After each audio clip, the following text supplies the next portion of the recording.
Hi, welcome to the What's New in Kubernetes Run Batch and High Performance Computing on GKE session. My name is Maciek Różacki. I'm a product manager at Google, and I will be joined by Bailleul, Chief Enterprise Architect at PGS. We will give you first a deep dive into what are the best practices and what are the latest features available for you to use in Kubernetes and the GKE for running batch and high-performance computing workloads. And then Louis will take over and will cover how PGS has built the high-performance computing platform on GKE and GCP. First, let's align on the terminology and what class of workloads are we actually going to talk about today. What are batch workloads? These are workloads that run to completion. They have a start and end and usually run offline without access to end users. They are flexible, either on time, location, or potentially they can tolerate disruption. And they are very diverse. They range from scientific workloads, machine learning training, or these might be TL jobs that are part of your data analytics platform. Despite that diversity, there is a set of fundamental settings and options that you need to take a close look at when designing and building your infrastructure that will host your batch workloads. First and foremost, you need a lot of computing power to execute them. GKE for the last 2 years has been the managed Kubernetes provider that supports the largest single cluster size with 15,000 nodes by cluster.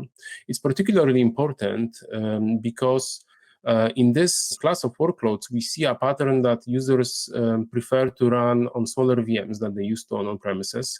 They even go up to the point where they run a single up to 2 worker pods containers per single VM. That simplifies the development process, helps avoid noisy neighbor problems, helps bin packing, but still you need the same level of computing power in terms of CPU, so that naturally increases the cluster size.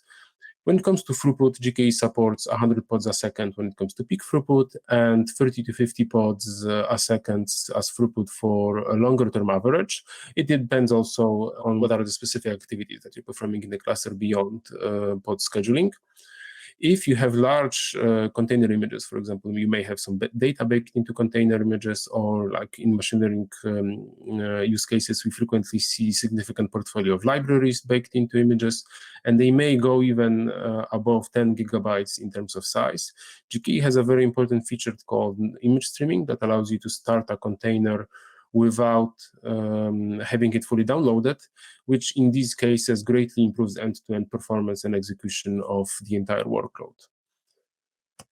Now, aside from performance, second most important aspect, if not equally important, is the cost of your infrastructure. The most popular feature that is leveraged to optimize costs of batch workloads are spot VMs. These are VMs that are used to sell the excess capacity that we maintain as a buffer inside our data centers. And they come with the risk that the VM might be disrupted with preemption, or there may be periods when they are not available, but they come with very significant discounts. They vary between machine types and locations, but they go up to 91%. If your workload can either be checkpointed or easily restarted, it will be a perfect fit for running on spot VMs. GKE comes with a plethora of features and capabilities to smoothen the experience of running on those VMs. It automatically builds them. If you build a cluster that mixes various VM types and shapes, it will be able to make conscious choices which VMs to provision so that your cost is optimized, and adapt if there are any reliability or obtainability challenges associated with spot VMs, and even be able to fail over to on-demand instances if temporarily spot VMs are not available. Aside from using spot VMs, there are a few important settings in the cluster that will also help you optimize the cost. First one is node auto-provisioning, so a mode for cluster autoscaler where it will automatically decide and create the right VM shapes for your workload. This feature actually shows that if it's enabled, clusters that have it enabled in our fleet have the best level of bin packing in our fleet. A second important feature is the use of autoscaling profiles. Optimize utilization adjusts your autoscaling and scheduling behavior so that it further boosts the bin packing level inside your cluster.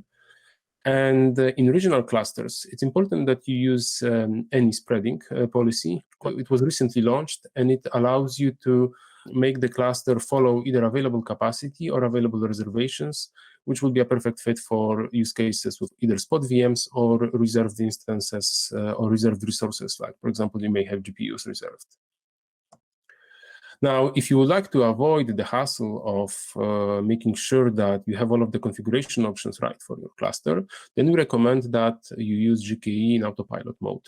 It is a mode of operations for our clusters where you give up some of the control and some of the configuration options for the cluster, and it comes with a different pricing model, but Google takes over a lot of the responsibility associated with running your cluster. And this leads to more effective operations for your engineering teams, and also in many cases, lower costs when it comes to compute costs. We recently launched two important features oriented on batch workloads, so compute classes and GPU support. Now, on workload level, it's important that you try to stick to core Kubernetes features as much as possible. Kubernetes allows you to replay its components as you see fit, and GKE will support that for most components.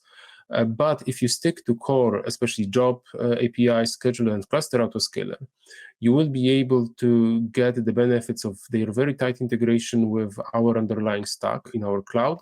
And also you will greatly simplify any integration work with the broad ecosystem of tools that are available in the open source community for Kubernetes. Now, when it comes to job queuing, which is a very important capability needed in batch processing systems, we recently launched queue.sh, a queuing operator that is very slim in its implementation. It does not replace any core components of Kubernetes, so it makes integration with any tools very easy. Queuing is, of course, very important in on-premises environments where you have limited resources and you would like to run a significant backlog of jobs and consciously decide which ones will be executed when. But also in cloud environments, you may be running against certain constraints. For example, you want to make sure that you fully utilize your committed use discounted instances or some reserved instances, or you may have some other constraint that you would like to enforce in the infrastructure, and then consciously decide through policies which workloads get executed when. Last but not least, I would like to cover recommendations for tightly coupled workloads that need to communicate very extensively between one another.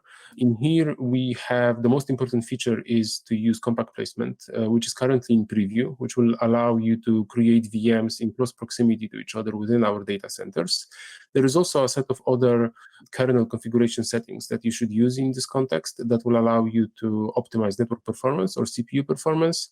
Be sure to check their documentation before changing them, as they will change the behavior of your cluster or your workloads. And for orchestration of workloads like MPI jobs, we recommend Kubeflow's MPI operator version 2 that recently our engineers have worked on to optimize for scalability and performance. And with that, I would like to pass the voice to Louis, who will give you a deep dive into how PGS is using all of these features to run their high-performance computing platform.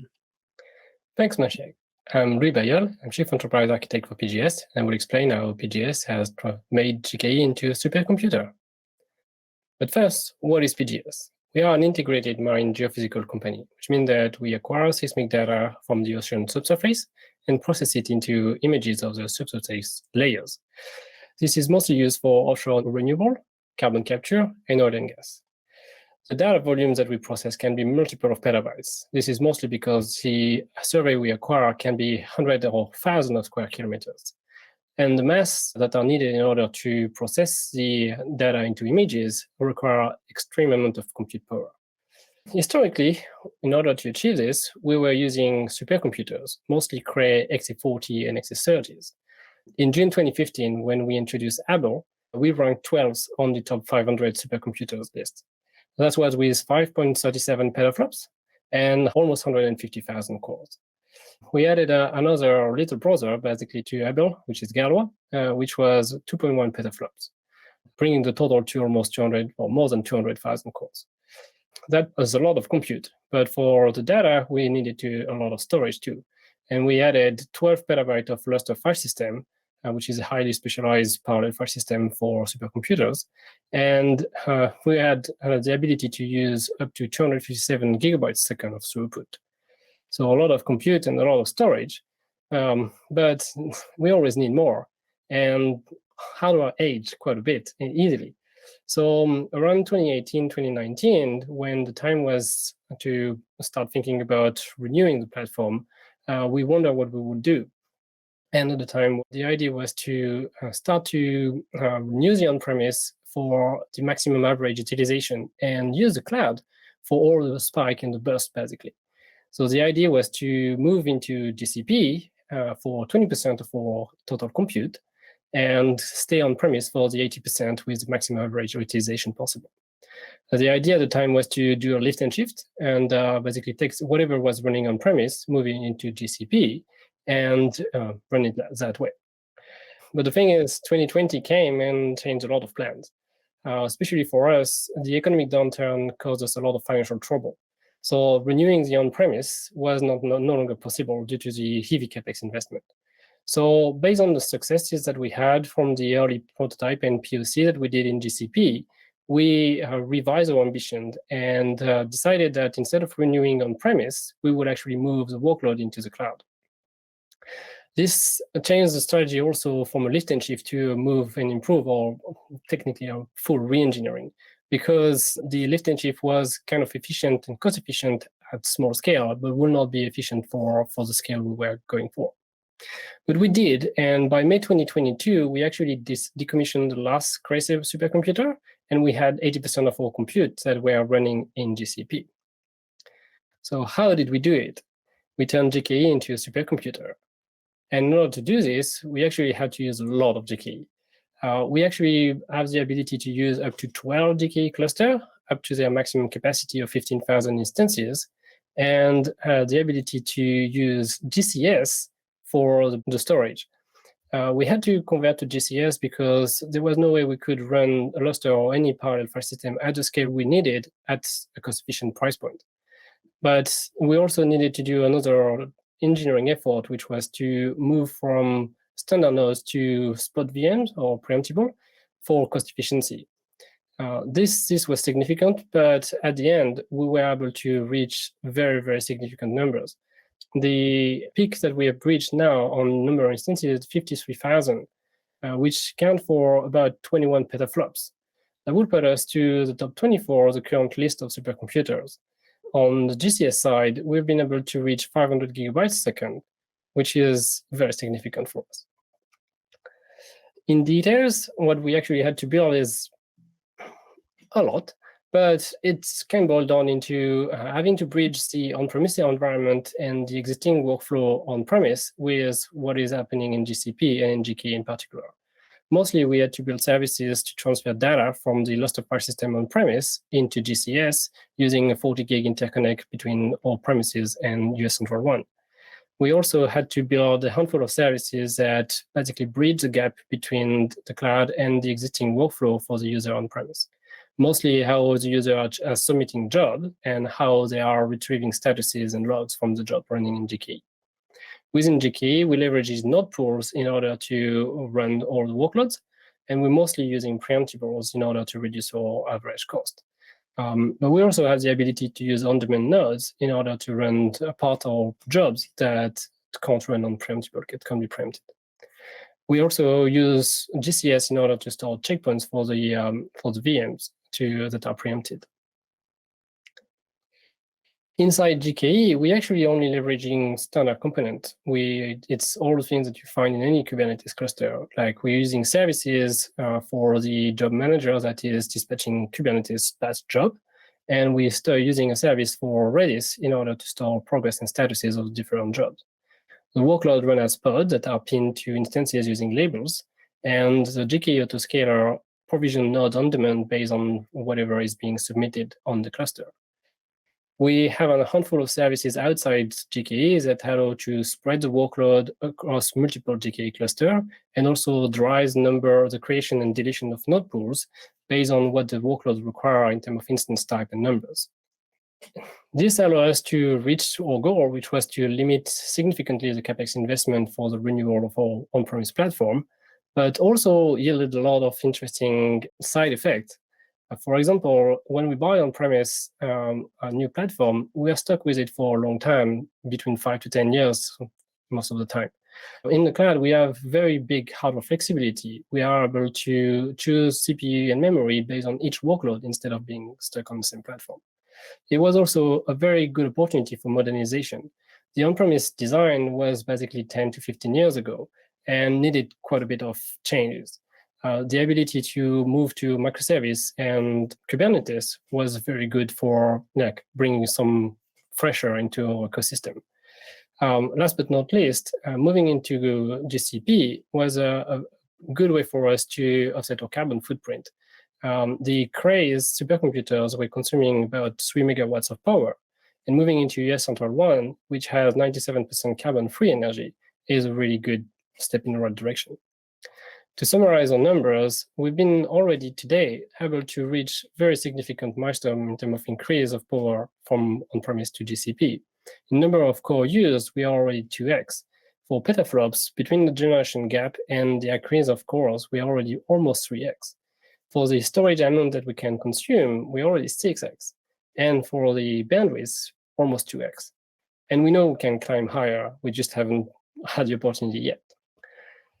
And I will leave you with a pretty graph of one of the latest achievements, where we've been able to scale up to 53,000 instances. For a job that would have taken weeks on premise, this is a significant reduction in turnaround, because we could run this in days. And with that, I will conclude, and on back to Maciek. Thank you, Louis, and thank you everyone for watching our session. We hope you really enjoyed it, and we hope you will enjoy next 22.